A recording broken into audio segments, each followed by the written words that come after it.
Voilà, mes frères bien-aimés, c'est toujours délicat de prêcher un lendemain de mariage, parce que je ne sais pas trop à qui je prêche, mais c'est encore plus délicat de prêcher un lendemain de mariage et le jour de la transfiguration. Parce que autant le visage du Christ est lumineux, resplendissant comme le soleil, autant j'aperçois certains visages qui sont un petit peu gris, et on se demande si, effectivement, on n'a pas besoin de cette lumière du soleil, on n'a pas besoin de cette lumière qui vient illuminer non seulement notre visage, mais qui vient illuminer notre cœur. Et c'est précisément ça, et je pense que c'est finalement une très bonne disposition que d'arriver, la mine grise, à la transfiguration, parce que nous tenons la place de ces disciples qui ne savaient pas du tout ce qui allait leur arriver. Pierre, Jacques et Jean, ils suivaient le Seigneur, ils étaient peut-être même très contents d'avoir été un peu mis à l'écart, mis à part, c'était un peu les privilégiés, et nous sommes aussi des privilégiés, mais ils étaient loin d'imaginer ce qui allait leur arriver. Cette transfiguration, le Seigneur qui se met à parler à Moïse et à Élie, il y a vraiment quelque chose qui se passe qui vient bouleverser l'actualité, qui vient bouleverser leurs petites habitudes, parce que finalement ils étaient habitués à la petite vie avec Jésus. Ils en auraient peut-être presque oublié sa divinité, parce que la vie avec Jésus était devenue si familière. C'était leur frère, ils avaient bien raison de le voir comme cela. C'était leur maître, ils avaient bien raison de le voir comme cela. Mais peut-être qu'ils s'étaient habitués. Et puis surtout que le Christ se mettait à leur parler, et avec de plus en plus d'insistance, de sa passion qui allait venir.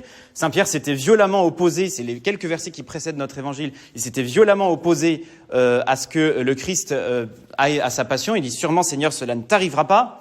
Et puis ça avait donné lieu à quand même un gros clash entre Saint Pierre et Jésus, parce que c'est quand même le premier pape s'est fait traiter de Satan par Jésus. Arrière Satan, tu mets un scandale. Parce que quand on s'oppose à ce que Jésus aille nous sauver sur la croix, eh bien arrière Satan, tu mets un scandale. Donc c'était mitigé. Les sentiments des disciples étaient très mitigés. Ils savaient pas trop avec qui ils étaient. C'était quelqu'un qui faisait des miracles absolument merveilleux, puis c'était quelqu'un qui était quand même très déroutant parce qu'il annonçait qu'il allait souffrir et mourir et ressusciter. Et voilà qu'ils découvrent, pour eux et pour nous aussi, quelque chose de sa splendeur, quelque chose de sa gloire. Évidemment, on imagine bien que c'est encore bien en deçà de ce que nous pourrons contempler au ciel, que lorsque nous verrons Dieu tel qu'il est, que nous le verrons face à face, nous serons forcément surpris en bien de toute la beauté qui rayonnera de lui, bien sûr. Mais il nous dévoile aujourd'hui quelque peu sa gloire, son mystère, et sa face devient éblouissante comme le soleil. Bon, on n'arrive pas évidemment à regarder le soleil, et on n'arrivait pas à regarder la face du Christ. Et c'est une chose vraiment très bonne de se sentir tout petit finalement, par rapport à celui qui s'est fait l'un de nous, celui que nous côtoyons si facilement, de ne pas oublier que, c'est la deuxième personne de la Trinité. C'est le visage du Christ que nous contemplons, et c'est la deuxième personne de la Trinité qui nous accompagne au quotidien, au jour le jour. Et c'est peut-être ça qui est bon de se rappeler aujourd'hui. C'est que, évidemment, nous avons une familiarité avec le Seigneur qui est bonne. Nous avons une intimité avec lui qui est bonne. Mais n'oublions pas qu'il est le Seigneur, qu'il est bien plus puissant que nous, et que tout ce qu'il fait, même dans les actions les plus quotidiennes avec nous, il le fait en tant que Dieu. Il le fait parce qu'il est Dieu. Et il le fait parce qu'il nous aime. C'est qu'au fond, on est vraiment, vraiment embêté avec ça. C'est-à-dire qu'il est très intime, il est infiniment proche de nous, et à la fois infiniment proche de Dieu, puisqu'il est Dieu. Et c'est ce que le Père vient nous rappeler. Celui-ci est mon Fils bien-aimé. Celui que vous côtoyez tous les jours. Celui avec qui vous avez même pu vous clasher un petit peu entre Saint Pierre et lui. Celui que vous voyez tous les jours au quotidien. Celui qui s'est fait l'un de vous. Celui-ci est mon Fils bien-aimé, en qui j'ai mis toute ma joie. Celui-là. Donc si vous voulez me plaire, il va falloir que vous soyez d'accord avec lui, il va falloir que vous l'écoutiez. Il va falloir que vous compreniez que celui qui s'est fait infiniment proche de vous, il y avait bien une raison pour laquelle il s'est fait infiniment proche de vous, c'était pour vous rapprocher de moi. C'était pour que vous puissiez un jour m'appeler Abba, Père, que vous puissiez un jour comprendre que vous avez été aussi adopté. Que si moi je dis que celui-ci est mon Fils bien-aimé, vous un jour, qui êtes ses frères et ses sœurs, vous allez pouvoir un jour m'appeler Père, et moi je vais pouvoir vous appeler mon Fils, en qui j'ai mis toute ma joie, ma fille, en qui j'ai mis toute ma joie.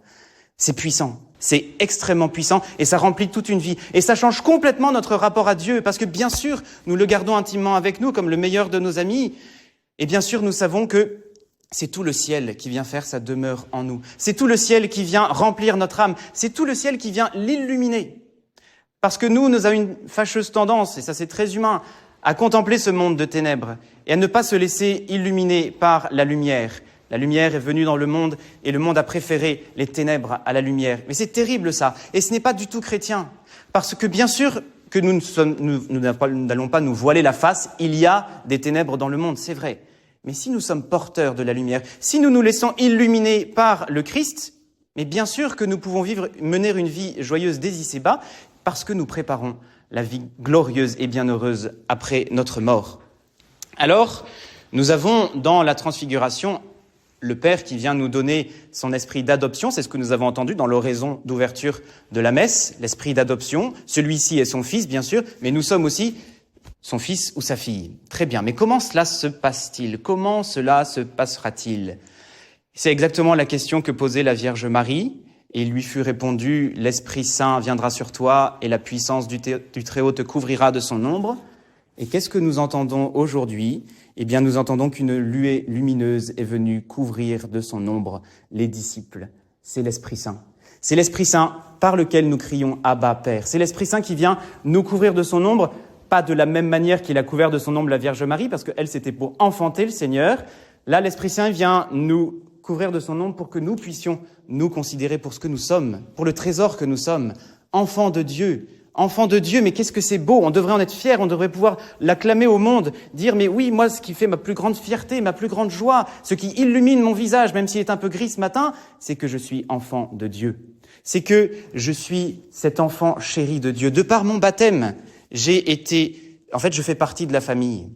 De la même manière que le Père a dit aux disciples, celui-ci est mon fils bien-aimé, autrement dit, il fait partie de la famille, il est Dieu.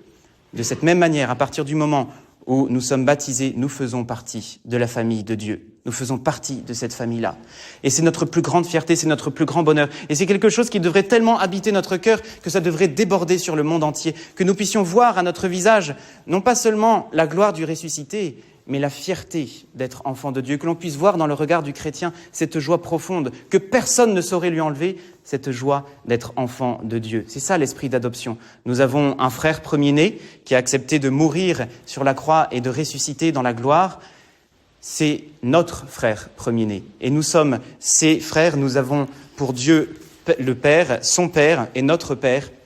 Et nous avons cette joie-là, nous aussi, de traverser ce monde de ténèbres dans la lumière, de traverser même nos plus grandes épreuves dans la joie, parce que personne ne peut nous retirer cette joie d'être enfants de Dieu. Alors soyons fiers d'être enfants de Dieu, soyons fiers de ce que nous portons.